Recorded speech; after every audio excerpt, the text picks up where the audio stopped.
Hello guys, welcome সকলকে আমার wrestling YouTube channel wrestling and comedy skit with অনির্বাণে। আর আমি আজকের রয়ের রিভিউ এপিসোড নিয়ে চলে এসেছি। অ্যান্ড ম্যান, রেসেলমেনিয়ার ঠিক আগের আর মাত্র 4 দিন বাকি রেসেলমেনিয়া। আর আমি অলরেডি রেসেলমেনিয়ার নাইট ওয়ানের প্রেডিকশন ভিডিও বার করে নিয়েছি। যদি আপনারা এখনও দেখে না গিয়ে থাকেন, মানে দেখে না থাকেন, তাহলে দেখে আসুন, ওটা বেশি দেরি করবেন না। নাইট ওয়ানের প্রেডিকশন ভিডিও আমি অলরেডি গতকালকেই ইউটিউবে দিয়ে দিয়েছি। আপনারা জাস্ট দেখুন যে কতটা আপনাদের সাথে ম্যাচ করে আমার প্রেডিকশান। নাইট টু এর প্রেডিকশান ভিডিও আসতে একটু দেরি হবে, বাট আপাতত আমি রয়ের রিভিউ ভিডিও নিয়ে চলে এসেছি। অ্যান্ড র এই সপ্তাহে সত্যি কথা বলতে আমার সেরম ভালো লাগেনি, এক্সেপ্ট দ্য মেন ইভেন্ট। আর মেন ইভেন্টে যা সিনেমা করেছে না, বাকিগুলোকে পুষিয়ে দিয়েছে। লাইক রলিন্স, রোমান, পাঙ্ক আর হেম্যান, এই চারজনের পা ধুয়ে জল খাওয়া উচিত সব, লিটারালি। মানে অর্গানাইজেশনের বাকি যারা প্লেয়ার রয়েছে, ভাই সাহেব, একে বলে সিনেমা। যাই হোক, আমি এটা দিয়েই শুরু করছি। সো বেসিক্যালি কী হয়, পল হেম্যান পুরো মানে সন্ধ্যাটা অপেক্ষা করে রোমানের জন্য। অ্যান্ড রোমান একদম শেষে আসে, এমন টাইমে রোমান আসে যখন পল হেম্যান পাঙ্কের সাথে গল্প করছে। তো রোমানের তো ওটা দেখে জেলাস ফিল হয়। তো রোমান কষ্ট পেতে পেতে মনে যে আমার হেম্যান আমাকে ছেড়ে চলে গেল, এই কষ্ট পেতে পেতে রোমান চলে আসে রিংয়ে। অ্যান্ড রোমান এসে পলকে বলে যে আমাকে কেন বিট্রে করলে পল, তুমি আমায় কেন ধোকা দিলে পল।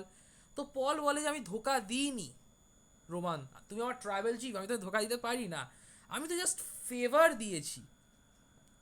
রোমান বলে যে ফেভার সাধারণত এভাবে হয় না, আমি জানি, আমি পাঙ্কের কাছ থেকে হেল্প চাইনি, আমি বলিনি পাঙ্কে যে আমার টিমে জয়েন করো ওয়ার গেমসে, তুমি বলেছিলে। তো তোমার এই বোকামির জন্য আমাকে কেন ভুগতে হচ্ছে। যাই হোক, তো তারপর সেথ রলিন্স আছে, রলিন্স এসে রোমানকে একটা খুব কঠিন সত্যি দেখায়, যে সত্যিটা রোমান হয়তো জানতো, বাট জানার ভান করছিল। তো রলিন্স রোমানকে জাস্ট বলে দেয়, রোমান তুই আর কত বোকা সাজবি রোমান, তুই ভালো করে বোঝ, জিনিসটাকে বোঝার চেষ্টা কর। ফেভার কিন্তু একটু অন্যরকমভাবে কাজ করে। যেমন আমি গত সপ্তাহে হেম্যানকে পান্ট কিক দিইনি, কার্ভ স্টম্প দিইনি। তো হেম্যানের আমাকে হেম্যান কিছু ফেভার করবে আমাকে, এবার হেম্যানের চয়েস যে ও ফেভার করবে কি করবে না, কাউকে ফোর্স করা যায় না ফেভার করানোর জন্য। সো পল যে পাঙ্কের সাইডে যাচ্ছে অ্যাজ আ ফেভার রেসেলমেনিয়াতে, এটা পল হেম্যান নিজের চয়েস করেছে। পল হেম্যান চাইলে ডিক্লাইন করতে পারতো, বাট হেম্যানের চয়েস এটা, হেম্যান তোকে চুজ না করে পাঙ্ককে চুজ করেছে। তো রোমান ভেবে দেখে যে কথায় তো দম আছে। দেন রোমান পলের কাছে গিয়ে বলছে যে পল কেন করলি এটা, ও তো ঠিকই বলছে রলিন্স, তুই তো চয়েস করেছিস, তুই তো চুজ করেছিস পাঙ্কে, আমায় চুজ করে তুই পাঙ্কে চুজ করেছিস, এবার আমি একটা চয়েস নেই। ওরা তো রোমান রলিন্সকে পেটায়।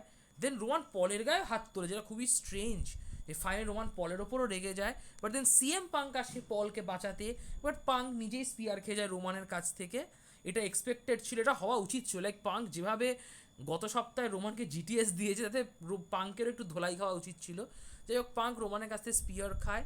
বাট দেন রলিন্স শিল্ডের মতো ড্রেস পরে এসেছিল, শিল্ডের মতন একটা জামা। তো রলিন্স কি করে, রলিন্স রোমানকে পিছন দিক দিয়ে চেয়ার দিয়ে মারে, জাস্ট লাইক 10 বছর না 12 বছর আগে যখন শিল্ড ভেঙেছিল তখন এক্স্যাক্টলি সেমভাবে রোমানকে পিছন দিক দিয়ে চেয়ার দিয়ে মারে। অ্যান্ড দেন পাঙ্কেও কার্ভ স্টম্প দেয় রলিন্স, রোমানকেও কার্ভ স্টম্প দেয় রলিন্স, আর এখানে রটাকে শেষ করে দেওয়া হয়। So that's a cinema, basically cinema. Rollins এখনও পেছন দিয়ে মারছে চেয়ার দিয়ে, old long term story telling সব দেখানো হচ্ছে। অ্যান্ড ম্যান, এই পিকচার দেখে আমার যা মনে হচ্ছে যে রলিন্সের জেতার চান্স খুব প্রবল, কারণ রলিন্সকে খুব স্ট্রং দেখাচ্ছিল আজকের রতে। ঠিক আছে, বোথ পাঙ্ক আর রোমানকে স্টম্প দিয়ে দিয়েছে, রলিন্স স্ট্যান্ড টল, হিম্যানের দিকে তাকিয়ে আছে। এছাড়া রলিন্সের প্রোমোতে একটা আগুন ছিল, লাইক রলিন্স বলেছে আমাকে কোম্পানিকে বাঁচাতে হবে, এই ট্রিপল থ্রেট ম্যাচে যে জিতবে সে তার হাতে কোম্পানির ভবিষ্যৎ। আমি চাই না রোমান জিতুক, কারণ রোমান একটা স্বার্থপর, ও ডেলি আসে না। তো এরকম স্বার্থপর কোম্পানির দায়িত্ব আমি স্বার্থপরের ঘাড়ে ফেলে দিতে পারি না। আর পাঙ্ক, ও তো 10 বছর কোম্পানিতেই ছিল না, ও তো অন্য কোম্পানির টাকা মেরে খাচ্ছে বেসিক্যালি। তো আমি চাই না পাঙ্কও জিতুক, আমাকে জিততেই হবে যেভাবে হোক। What is the best for business, আমাকে সেটাই করতে হবে। সো ইয়েস, রলিন্সের মধ্যে একটা আগুন চলে এসছে। যাই হোক, এই যে 14, সো বেসিক্যালি র রেসেলমেনিয়া মানে 2-2, এখন রলিন্সও দুটো চেয়ার মেরেছে রোমানকে, রোমানও দুটো চেয়ার মেরেছে রলিন্সকে, হিসাব বরাবর, রলিন্স 2 রোমান রেইন্স 2। যাই হোক, এবার বাকি জিনিসগুলো নিয়ে বলা যাক, যেগুলো নিয়ে আমি বেশি কিছু বলবো না। তো বেসিক্যালি গুন্থার একটা প্রোমো কাটে, যেখানে গুন্থার বেসিক্যালি বলে যে এবার জিমি উসোকে তো খুব পিটিয়েছিলাম, বাট ওই দিয়ে আমি কন্ট্রোল করে নিয়েছিলাম, মানে জিমির রক্তে আমি যে কেউ ভাসিয়ে নিতাম, বাট রেসেলমেনিয়ায় আমি যে কে অবশ্যই ভাসিয়ে দেবো আর আমি থাকবো চ্যাম্পিয়ন। দেন যে উসো আসে, যে উসো ওই টাইমে আসে না, ওই ঘটনার আধ ঘন্টা 1 ঘন্টা পরে আসে। তো যে উসো বলে দেয় যে আমি গুন্থারকে ভয় পাই না, আমাকে আমার ফ্যামিলির জন্য লড়তে হবে, ফ্যানেদের জন্য লড়তে হবে, তো আমিও গুন্থারকে হারিয়ে হয়ে যাব নেক্সট চ্যাম্পিয়ন, আমি গুন্থারকে অবশ্যই হারাবো, এটা যে উসো বলে। সো ইয়েস, যে উসো আর গুন্থার একে অপরের সামনে প্রোমো কাটেনি, জাস্ট আলাদা এসছিল, অ্যান্ড ইটস গুড। দেন নিউডে ব্যাকস্টেজে প্রোমো কাটে, যেটা খুব হিলেরিয়াস প্রোমো, যেখানে নিউডে বেসিক্যালি বলে যে ফ্যানেরা ইলিটারেট, অশিক্ষিত, এবং যখন আমরা রেসেলমেনিয়ায় চ্যাম্পিয়ন হয়ে যাব, নতুন চ্যাম্পিয়ন, তখন ফ্যানেদের কাছে আর কোনো রাস্তা থাকবে না, বাট পা নিচু করে ভগবানকে ধন্যবাদ জানাতে হবে, যে thank god for the new day. এদের এই গিমিকটা অ্যাকচুয়ালি আমার খুব ভালো লাগছে, লাইক সবাইকে নিচু হয়ে মাথা নত করে জানানো উচিত thank god for the new day. So yes, আমি চাই নিউ ডে জিতুক টাইটেল।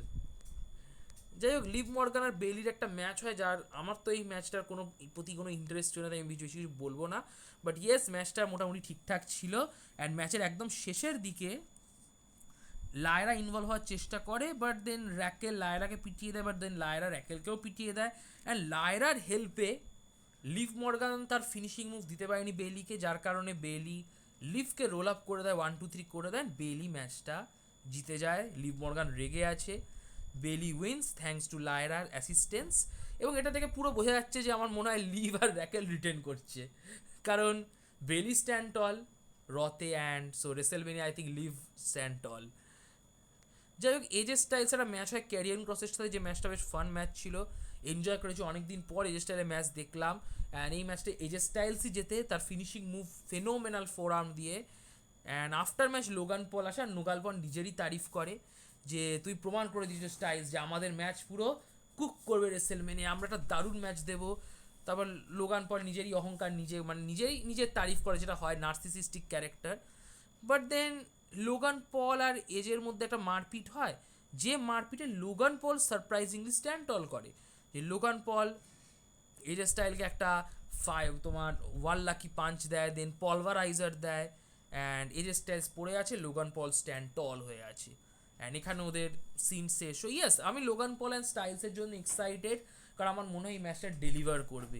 লোগান পলের মতন একটা ভালো অপোনেন্ট হতে পারে না এজের স্টাইলসের at this point, except CM Punk. AJ Style versus CM Punk এটা অবশ্যই dream WrestleMania match, but then CM Punk যে ম্যাচে আছে সেটা তো এমনিই খুব দারুণ হচ্ছে, CM Punk versus Roman versus রলিন্সের build up.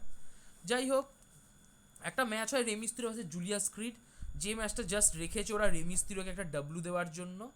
By the way, ম্যাচের মাঝখানে তোমার আমেরিকান মেড আর এলডাব্লিউ ইন্টারফিয়ার করার চেষ্টা করে, তো রেফারি দুজনকেই বার করে দেয়।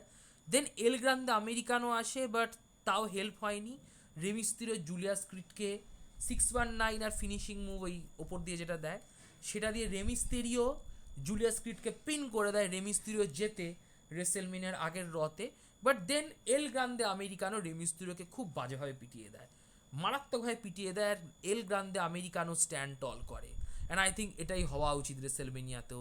এল গ্রান্দে আমেরিকানো দারুণ ট্যালেন্ট, আমি জানি না কেন একে দেখে আমার চ্যাট গেবেল মনে হচ্ছে, বাট এল গ্রান্ডে আমেরিকানো অবশ্যই ডিজার্ভ করে একটা বড় ডাব্লু রেমিস্তুর এগেনস্টে। বাই দ্য ওয়ে, চ্যাট গেবেলকে এবছর রেসেলমেনিয়া দিল না ট্রিপল এইচ, এটা খুব খারাপ করলো, লাইক কাম অন, এই দুদিনের ছোকরা এল গ্রান্ডে আমেরিকানো পেয়ে গেল, বাট গেবেল পেলো না, এর জন্য রেসেলমেনিয়া বয়কট করা উচিত। যাই হোক, আর একটা ম্যাচ হয়েছিল বেসিক্যালি, সো সেটা ফিন বেলার ভার্সেস পেন্টা, যেটা basically match of the night, কারণ আমার ম্যাচটা খুব ভালো লেগেছে, পেন্টা ভার্সেস বেলার, দুজনের মধ্যে কেমিস্ট্রি ভালো, আই থিঙ্ক দুজনে আগেও কখনো রেসেল করেছে ডাব্লিউডাব্লিউ বাদে অন্য কোনো প্রমোশনে, অ্যান্ড ইটস গুড ম্যাচ, খুব ভালো ম্যাচ। বাট এই ম্যাচটা শেষ হলো না, তখন ব্রন ব্রেকার চলে আসে, কারণ ব্যাক স্টেজে ব্রন ব্রেকারকে বেলার কার্লিতো আর ডমিনিক পিটিয়েছিল, তো সেটার বদলা নিতে ব্রন ব্রেকার আসে, ব্রন ব্রেকার এসে কার্লিতোকে স্পিয়ার দিয়ে দেয়, ডমিনিককে স্পিয়ার দিয়ে দেয় একই টাইমে দুজনকে, ডমিনিক আর কার্লিতোকে ডাবল স্পিয়ার দেয়, বেলারকে পিটিয়ে দেয়, এই কারণে ম্যাচটা বন্ধ হয়ে যায়, ডিকিউতে বেলারই জিতে যায়। দেন পেনটাকেও স্পিয়ার দিতে যায়, বাট পেনটা কাউন্টার করে অ্যান্ড পেনটা একটা মুনসল্ট দিয়ে দেয়। বেলার বাদ দিয়ে বাকি যারা যারা ছিল, ব্রন ব্রেকার, কার্লিতো, ডমিনিক, সবার ওপর, অ্যান্ড বেলার দূর থেকে দাঁড়িয়ে দেখতে থাকে। সো পেনটা স্ট্যান্ড টল আর বেলারও kinda stand tall. And yes, দারুণ সেগমেন্ট। আমি খুব এক্সাইটেড ফেটাল ফোরওয়ে ম্যাচটার জন্য রেসেলমেনিয়ায়। কে জিতবে সেটা নিয়ে আমি খুব এক্সাইটেড, খুবই আনপ্রেডিক্টেবল ম্যাচ এটা। অ্যান্ড যাই হোক, এখানেই শেষ, আর কিছু নেই, আর কিছু সেরকম কিছু হয়নি। তো যদি আপনাদের ভিডিওটি ভালো লাগে, ভিডিওটি লাইক করে দেবেন, ভিডিওটি যে রেসলিং বন্ধু বান্ধবদের মধ্যে শেয়ার করবেন, আমার ইউটিউব চ্যানেলটি সাবস্ক্রাইব করবেন, কমেন্ট বক্সে কমেন্ট করে আপনারা আপনাদের অপিনিয়ন জানাবেন, আর নোটিফিকেশান বোতামে ক্লিক করবেন যাতে সময় মতো আপনারা ভিডিওর আপডেট পেয়ে যান। So like, share, subscribe, notification বোতামে ক্লিক আর কমেন্ট বক্সে কমেন্ট। নমস্কার।